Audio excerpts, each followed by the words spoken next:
Tengan muy buenas tardes, estudiantes, miembros de estas tutorías de la materia de estudios sociales. En esta oportunidad vamos a hablar de un tema muy importante y muy de actualidad, como es el neoliberalismo y la globalización. Y realmente el neoliberalismo es una corriente muy clara de pensamiento y muy concreta. Sin embargo, pues esto no es algo tan nuevo, a pesar de que tiene mucho auge, sino que esto cobra fuerza a raíz pues, de la desintegración política y económica que surgiría de la caída de los socialismos reales, y también está fundamentado en las fuerzas motrices de la revolución industrial. El neoliberalismo básicamente se origina en el periodo posterior a la Segunda Guerra Mundial y es heredero de las teorías neoclásicas del siglo XIX. Sin embargo, es hasta en los años 70 que toma un mayor auge a nivel internacional, al iniciarse la caída de la teoría keynesiana, o más bien cuando comienza a decaer, ya que no pudo encontrar respuestas a los problemas sociales que se estaban suscitando. Pero, ¿qué entendemos entonces por neoliberalismo? Acá tenemos una definición que establece que el neoliberalismo como el conjunto de ideas políticas y económicas capitalistas que defiende la no participación del Estado en la economía, dejando por fuera cualquier injerencia gubernamental, fomentando así la producción privada con capital único sin subsidio del gobierno. Entonces, para lograr entender esta definición, creo que nosotros tenemos que conocer un poco las características de este pensamiento. Y tenemos como primera característica la desregularización del comercio y las finanzas, tanto a nivel nacional como internacional. ¿Y qué pretende esta forma de ver de la economía y la política? Pues básicamente lo que pretende es que el gobierno no tenga ninguna injerencia o no participe regulando la economía. Entonces, esto viene prácticamente de lo que se conoce como dejar hacer, dejar pasar del mercado, ¿verdad? En donde la oferta y la demanda fluyen y en teoría no debería el Estado de tener ninguna interferencia bajo ninguna regulación. ¿Pero qué implica esto? Pues cuando dice que no involucra regulación, implica que no debe de haber una regulación incluso para el medio ambiente, que no debería de existir una regulación laboral, una regulación de higiene industrial y todo ese tipo de leyes que sabemos que son importantes. Sin embargo, la teoría neoliberal manifiesta de que no debe el Estado tener injerencia, pero conocemos nosotros que es un problema pues el dejar al libre albedrío al ser humano, ¿verdad? Porque de alguna manera la sociedad necesita una regulación, y es por esa razón que surgió el derecho y la jurisprudencia para tratar de regular conductas de los seres humanos y de la sociedad. Y también eso está relacionado con la segunda característica, que es la privatización de muchos servicios brindados por el Estado. En esta característica pues plantea básicamente que todo debe de ser a través de la empresa privada. Por ejemplo, hay muchos servicios como los servicios básicos, como la seguridad nacional, como la seguridad pública, que son brindados por el Estado. Bajo esa teoría, esto ya no debería de ser así, sino que todo debería de pasar a manos de la empresa privada, incluyendo la hospitalización. Entonces, ¿qué implicaría? Que básicamente el seguro social y todas estas instituciones ya no deberían de existir bajo ese concepto, ¿verdad? Sino que todos tendríamos que apegarnos a lo que dice la empresa privada.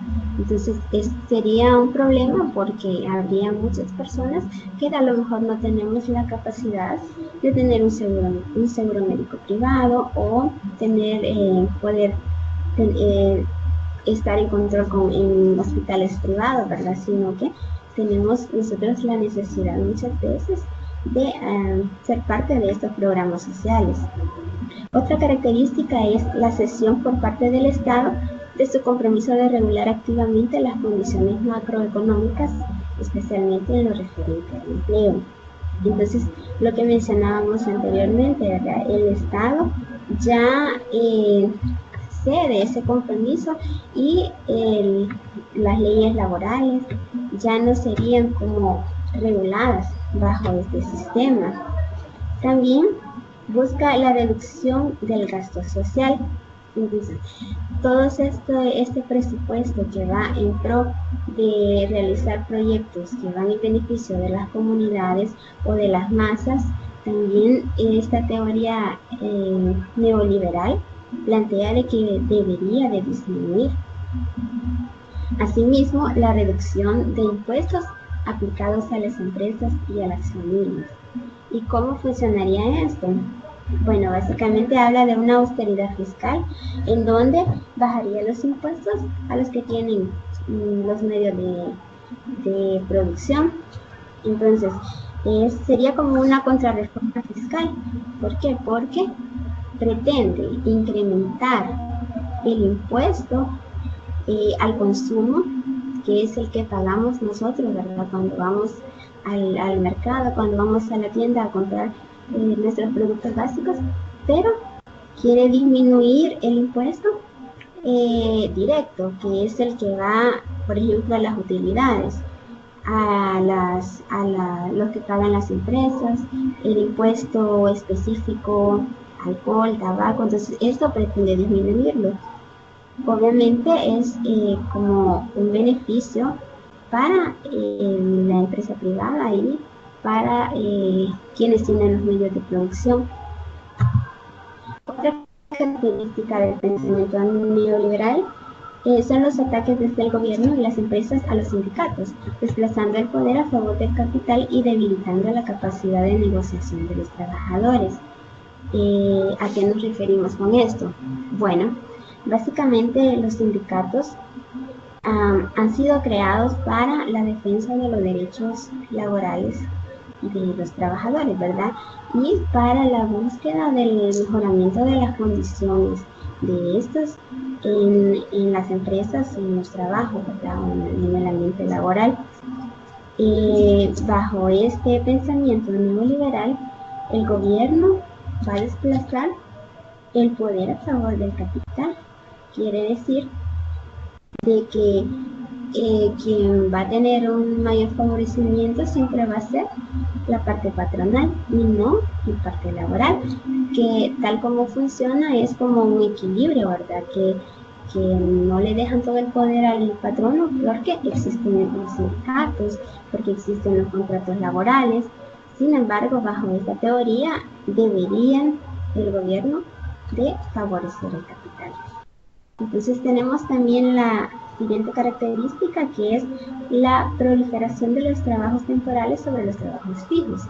Y aquí nos vamos a referir prácticamente pues a que se le daría como mayor auge a los trabajos que no tienen, digamos, como una estabilidad, ¿verdad? Sino que son más temporales, por lógica también menores indemnizaciones y una serie de consecuencias que traería consigo también la implementación de este sistema al 100%, ¿verdad? Asimismo, la siguiente característica es la competición desenfrenada entre las grandes empresas en relación a un entorno menos agresivo propio de la configuración de posguerra. Y esto implica básicamente de que en el tiempo de la posguerra sí existía, ¿verdad?, el querer de las empresas de obtener ganancias, pero ahora, tal como está la sociedad, ha sido una competición desenfrenada que implica pues también el querer a toda costa hacernos consumistas, y esto lo vamos a ver un poquito más adelante cuando veamos la globalización. Entonces, prácticamente todas estas características que mencioné anteriormente relacionadas al pensamiento neoliberal están ahora relacionadas con el tema de la globalización. Pero, ¿qué tiene que ver el pensamiento neoliberal con la globalización? Nos podríamos preguntar. Para eso vamos a tratar de entender, y tenemos acá un concepto o una definición de la globalización. Este concepto o esta definición ha sido emitida por el Fondo Monetario Internacional y establece lo siguiente. Dice, la globalización es una interdependencia económica creciente del conjunto de países del mundo, provocada por el aumento del volumen y la variedad de las transacciones transfronterizas de bienes y servicios, así como de los flujos internacionales de capitales, al tiempo que la difusión acelerada y generalizada de tecnología. Entonces, la globalización sí está muy interrelacionada con el pensamiento neoliberal. Más que todo a finales del siglo XX enfrentamos nosotros esta relación, pero no es algo que realmente sea como novedoso, sino que el liberalismo de mercado del siglo XIX se desarrolló básicamente sobre las fuerzas motrices de la revolución industrial. Ahora bien, el neoliberalismo de fines del siglo XX se afianza básicamente sobre la revolución tecnológica, que algunos autores han definido como el huracán de la globalización. Entonces, esta revolución tecnológica tiene mucho que ver también con la globalización a la que nos estamos enfrentando, ya que esta actual revolución tecnológica tiene muchos aspectos en pro y en contra también. No podemos decir que todo es negativo, tiene algunos aspectos que son atrayentes y positivos. Por ejemplo, mientras en la década de la Guerra Fría, la tecnología era utilizada básicamente para la carrera armamentística. Entonces, eso era algo negativo, porque se estaba utilizando para la propia destrucción del ser humano. Sin embargo, sabemos que la tecnología ha tenido muchos avances, y quizás nosotros somos una generación que ha visto muchos cambios, muchos beneficios que ha traído también esta tecnología, no solo porque hemos avanzado mucho en la parte informática, en la microelectrónica, en la parte de la biotecnología, la nanotecnología, sino que también esto ha mejorado muchos procesos de producción en las empresas. Y esto ha estado prácticamente para el avance también de la humanidad. Y ya no digamos también del sistema de salud. Sabemos nosotros que la tecnología ha sido de mucho beneficio para el sistema de salud, ya que se han logrado muchos avances en esta área, cosas que en algún tiempo ni siquiera nosotros nos imaginamos lograr obtener, ¿verdad? Pero hemos ido a pasos agigantados. Ahora bien, también la tecnología tiene algunos contras, ¿verdad? ¿Por qué? Porque también algunos autores la han llamado como el proceso de destrucción creativa. Se han mejorado muchos medios de producción y se han sistematizado, y la tecnología ha hecho que todo sea muchísimo más rápido, muchísimo de mejor calidad. Pero ¿qué sucede? Que cuando nosotros ponemos en perspectiva, ¿verdad?, la globalización, y hacemos una comparación con la eficiencia y la competitividad, siempre quienes salen perjudicados es la mano de obra, que serían todas aquellas personas pues que trabajan, ¿verdad? Que hacen las funciones que ahora ha venido a sustituir la tecnología. Entonces, por una parte sí nos estamos beneficiando, pero por otro lado también hay como una exclusión del personal por la sustitución que viene dada por la tecnología. Entonces, el proceso de globalización no afecta solamente la parte económica y empresarial, sino que la podemos también relacionar nosotros con la parte política, democrática, la estructura social, los valores éticos, entre otros, que ya vamos a ver también cómo es que ha afectado o va a afectar la globalización. Y tenemos nosotros el proceso de globalización, que el proceso de globalización integra al menos 3 grandes mercados. El primero es el mercado de las grandes empresas transnacionales. ¿A qué nos referimos con esto? Bueno, al existir una mejor tecnología, las empresas han incrementado muchísimo sus utilidades, tanto así que hay empresas transnacionales que tienen utilidades exorbitantes, quizás hasta en algunos casos más que los estados mismos, ¿verdad? Que el Producto Interno Bruto de los estados. Entonces, estas megas empresas lo que hacen es arrollar y entran en nuestra frontera con sus productos y sus capitales. Y cuando digo arrollar, no lo tomemos literal, ¿verdad? Porque en realidad los estados están en el deber también de facilitar el flujo de mercancías y capitales. Y esto fue porque también necesitamos también hacer crecer la economía de nuestros países, ¿verdad? Entonces, surge estas empresas que vienen a imponerse en las sociedades en la actualidad. Luego tenemos el segundo concepto, es en simbiosis con las megaempresas y los grandes bancos comerciales se sitúa el mercado financiero, que integra al instante las bolsas de valores mundiales.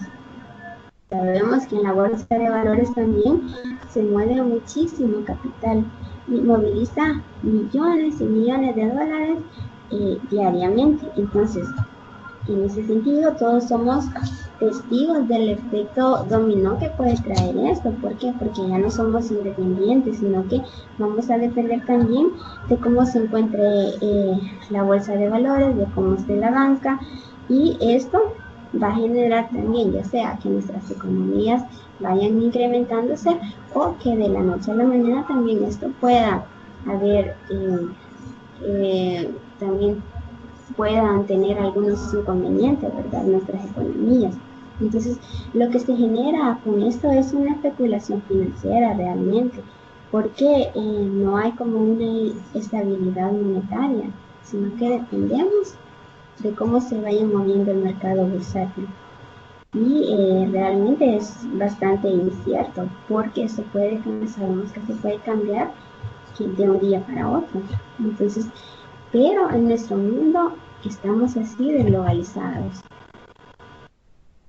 Ahora, tenemos acá lo que se relaciona a los mercados de la gran producción y del dinero que se asienta en el tercer imperio de los medios de comunicación social. Y aquí sí creo que todos estamos un poco conscientes de esta situación que se está dando, ya que son monopolios. Los medios de comunicación se han vuelto monopolios que nos hacen saber y nos dan a conocer algunos hechos con sucesos. Y eso está muy bien, está perfecto, porque ahora lo que antes era muy difícil, que es conocer los sucesos en el momento que se están generando, o con solo encender nuestra computadora, nuestro teléfono, ya estamos nosotros enterados de lo que está sucediendo a nivel mundial. No obstante, también a través de eso existe o se está dando una como interpretación de lo que ellos quieren que nosotros sepamos, ¿verdad?, de esos sucesos. porque así se nos está creando un pensamiento, la cultura del hombre que está hecho para producir, para ganar y para consumir. Entonces nos están haciendo una sociedad consumista. En esto consiste la globalización, en que nosotros estamos prácticamente yéndonos en la corriente y estamos haciéndonos un solo mundo y tomando algunos conceptos y valores que anteriormente no teníamos, pero que la comunicación nos ha como facilitado también el tener acceso a eso. Hoy en día se dice que los gastos que se manejan en publicidad casi vienen a ser emparejados con lo que anteriormente gastaban en carreras armamentísticas cuando estaban en el tiempo de la guerra. Entonces se nos están creando nuevos valores, nuevas costumbres que están dejando de lado pues nuestra propia cultura, los valores tradicionales que nosotros tenemos. ¿Y qué trae consigo todo eso? O sea, que no se está homogeneizando solo los modos de producción, sino que nuestros gustos, nuestros hábitos, se están mundializando, identificándonos con otros pueblos, con otras costumbres que no son las de nosotros. Se está universalizando. El problema es que no hay un consenso para eso, sino que lo estamos haciendo de manera prácticamente automática, ¿verdad? Que estamos nosotros adquiriendo estos hábitos de consumo que se están dando. Y eso es, pues, con el objetivo siempre de beneficiar el capital y de que la parte financiera siempre vaya sobresaliendo, ¿verdad? Entonces, otro de bueno, ahora en resumen, los rasgos más importantes de la globalización, de lo que hemos mencionado hasta el momento, es en primera el aumento exponencial de los flujos financieros. Segundo, la fuerte expansión del comercio internacional. Asimismo, también favorece la concentración empresarial, la dimensión internacional y los enormes recursos de las multinacionales. Ha supuesto también una reducción en la intervención del Estado, es lo que mencionábamos anteriormente, ¿verdad? Y en resumen, en eso consiste la globalización, que, como vemos, está relacionado con el pensamiento neoliberal, porque es como la consecuencia que viene de todo eso de querer siempre que la empresa privada tenga los mejores beneficios, ¿verdad? ¿Cuáles son las consecuencias de la globalización? En primera, hay un crecimiento con desigualdad, definitivamente. Pues la industria, podríamos hacer una comparación, decir que hemos vivido una época bastante acelerada, desde la revolución industrial hasta el surgimiento del ordenador. Ha sido sumamente rápido, muchísimo más que si nosotros lo comparáramos el tiempo que tardaría de pasar de la agricultura hacia la revolución industrial, por ejemplo. Y aún así, todo eso dio como tiempo a la humanidad de poder ubicarse, ¿verdad? Y saber qué hacer. Pero el tiempo que nosotros estamos viviendo es mucho más rápido, porque la tecnología nos está invadiendo. Entonces, eso lógicamente va creando una desigualdad en la humanidad, porque los capitales se encuentran en manos de pocos, que son prácticamente los que tienen los medios de producción, medios de comunicación, pero la gran mayoría no tiene acceso a este beneficio. Pero más allá de eso, creo que el capitalismo agrega nuevos problemas que a lo mejor no los visualizamos así tan a la ligera, ¿verdad? Sino que está demostrando ser el motor de la innovación, de la producción, y eso está muy bien. Pero mientras tanto, en ese caminar también se van dejando de lado algunos aspectos importantes, como la estabilidad, la moralidad, la familia, la comunidad, el trabajo, la disciplina, la gratificación. Son cosas que ahora ya no se les está dando prioridad, pero es lo mismo que mencionaba anteriormente. Y la cultura que se nos está ahorita pues imponiendo, ¿verdad? Lo que hace nuestra civilización básicamente es dar prioridad a los valores financieros y somete dichos valores antes que la cultura, antes que la vida familiar, que son estructuras elementales en la sociedad, antes que la educación principalmente, ¿verdad? Así es que esta transformación prácticamente busca siempre el beneficio inmediato, que pone en peligro el beneficio inmediato para ellos, ¿verdad? Pero pone en peligro el beneficio que se puede generar a largo plazo, que es el fomentar en nuestra sociedad todos estos valores de la educación y la cultura, ¿verdad? Entonces, pero ¿por qué sucede esto, verdad? Porque le dan mayor importancia a la crítica económica que a la libertad empresarial. Tenemos también otra de las consecuencias, que son los desequilibrios que nacen del mercado financiero. Y es que tenemos una sociedad abierta y global. En ese sentido, tenemos 5 tipos de deficiencias del sistema capitalista que me gustaría comentar. El primero es que están desigualmente distribuidos los beneficios económicos, ¿verdad? Ya lo mencionábamos anteriormente, hay una desigualdad porque es mucho más importante el capital financiero que el capital industrial. Tenemos también en segundo lugar, los mercados financieros son inestables por naturaleza, y más todavía los mercados financieros internacionales. Lo mencionaba anteriormente con el ejemplo de la bolsa de valores, ¿verdad?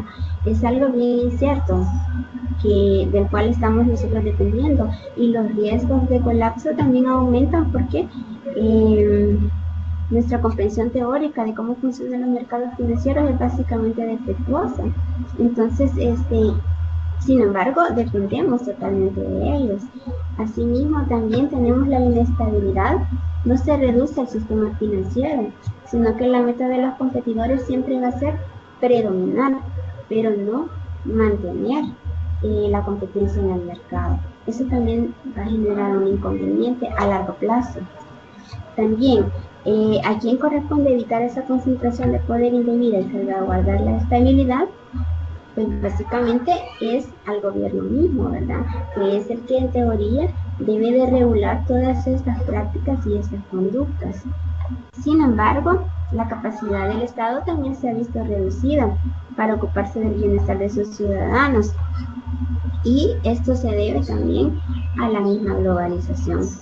Entonces, ¿por qué? Porque, bueno, podemos poner un ejemplo. Las empresas, cuando ellos quieren invertir, siempre lo hacen en aquellos países que tienen más bajos impuestos, porque siempre quieren evitar a toda costa el pagar más. Entonces tratan de que exista una evasión fiscal, y eso trae consigo también menos ingresos para el Estado, para que ellos puedan invertir en proyectos sociales. Entonces siempre hay una prioridad, y el gobierno en este caso pues está viendo disminuida su capacidad para intervenir en este tipo de economía, ¿verdad? Que está como saliéndose de todo el contexto donde se puede regular. Asimismo, tenemos que hay un problema también confuso, que es el de los valores y la cohesión social, y creo que este va relacionado con la siguiente deficiencia que tenemos. ¿Por qué? Porque se están perdiendo los valores. porque hay una cohesión social que nos está llevando a valores compartidos, a valores del mercado que sirven para el propósito, porque solo reflejan lo que un participante quiere o está dispuesto a pagar por, por, a pagar a otro dentro de un libre intercambio. Entonces, sí, es un problema muy complicado esto de la globalización. Sin embargo, pues estamos ante ello y tenemos que hacerlo las cosas de la mejor manera, ¿verdad? Tenemos la otra, podríamos llamarlo también deficiencia, que es la exclusión de la identidad nacional. Y esto no porque esté al final es menos importante, ya que como seres humanos estamos perdiendo la identidad de nuestros países. Y eso creo que nosotros, como esta generación que está viviendo este ataque de la tecnología, estamos conscientes de ello. ¿Por qué? Porque los medios de comunicación, el internet, las redes sociales, están haciéndonos que nosotros pensemos en cierta línea, que nosotros adquiramos valores que no son propios de nuestra cultura. Pero si nosotros vemos algo que para otras personas parece de lo más normal, pues nosotros también vamos como adoptando estas culturas que tal vez en un primer instante no eran de nosotros. Entonces es como inminente que todo esto se vaya dando, porque no podemos frenarlo, ¿verdad? Nuestras nuevas generaciones van creciendo ya con este tipo de, o adaptados a este tipo de realidad, y que en algún momento, por eso se llama la globalización, porque se están homogenizando todo esto, nos estamos haciendo como si el mundo fuera uno solo, ¿verdad? Que lo que están viviendo ahorita ya en el otro lado del mundo, nosotros también podamos estar enterados en un instante, y a lo mejor hasta podemos en determinado momento llegar a actuar de la misma manera, que en algún tiempo, cuando no existía todo esto, cada quien estaba como concentrado en su territorio, en su área geográfica, y los patrones de cultura estaban bien definidos. Ahora no, ahora todo esto se está haciendo un solo planeta. Y también acá tiene que ver mucho la inmigración que se está generando por el mismo desempleo, por todas las consecuencias que mencionamos antes del desequilibrio. Muchas personas están tendiendo a buscar otros países, una mejor manera para vivir. Entonces, básicamente eso también viene a afectar la cultura de los países, ¿verdad? Y en resumen, pues básicamente todas estas son las consecuencias que puede traer la globalización, que está relacionada con el neoliberalismo. Y ya para concluir, quizás podríamos decir que ninguno de los dos grandes modelos sistémicos ha logrado dar una respuesta satisfactoria a los grandes problemas económicos, políticos, sociales y culturales, incluido el deterioro ecológico con el que cerramos el presente siglo. En resumen, se le está dando tanta importancia a toda esta parte de la economía, que está muy bien, la tecnología, pero ¿qué le estamos dejando nosotros a nuestro medio ambiente? El deterioro ecológico que estamos ocasionando es grandísimo. Entonces estamos pensando a corto plazo, pero no lo estamos haciendo a largo plazo, lo que van a traer para nuestras futuras generaciones, ¿verdad? Sino que estamos haciendo todo tan acelerado, pero ¿qué estamos haciendo por el medio ambiente, verdad? Teniendo a la mano tanta herramienta, tanta tecnología, aún no se ve como una política medioambiental bien definida. Se están dando algunos pasos, pero hace falta mucho. Y dentro de ello, pues creo que principalmente concientizarnos cada uno de nosotros para poder hacer, dentro de lo que está a nuestro alcance, que esta globalización no termine acabando con nuestro planeta, dando mejor a nuestros hijos, a nuestros nietos y a nuestras futuras generaciones. Esa ha sido mi participación por esta tarde.